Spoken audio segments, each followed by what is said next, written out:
The Brandon Valley Lynx finished on top of Class 11 AAA a year ago with a state championship victory over Washington.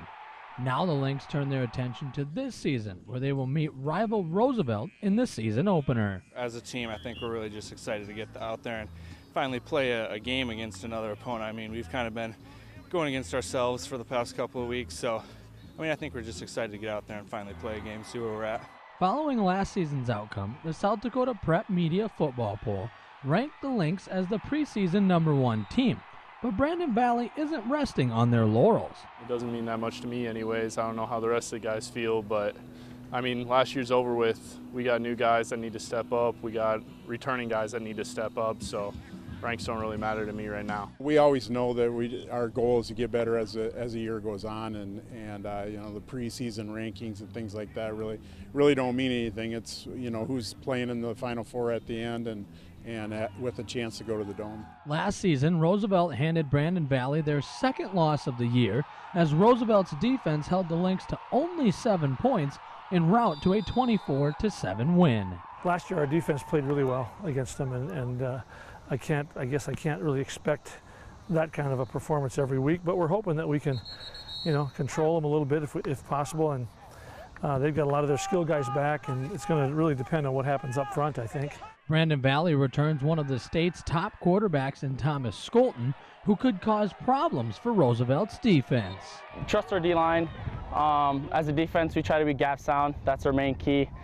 Stop the run. Thomas is a very good player, and we'll try to contain him as much as possible and just do our job. Brandon Valley returns a list of talented players on defense, which a year ago only allowed 15 points per game during the state title run. They've always defended us really well, and they're always sound. They mix up their coverages. They disguise their coverages pretty well, and so we're just going to try to execute, I guess. I would say just rely on our quarterback Brady Danenbring.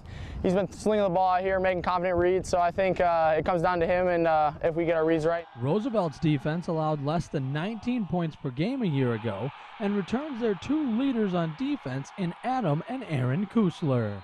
Defensively, they're really stout, and they return a lot of those guys from last year. They lost a couple D linemen, but they returned quite a few good players, and so that'll be a challenge for our offense. They're always athletic, and they'll always bring pressure. So just from them on the offense side, we've got some things that we can do, but we're going to kind of just stick to our regular game plan for them. Roosevelt was preseason ranked the #3 team in Class 11 AAA by the Prep Media Poll, meaning that this game could be a rematch seen in November.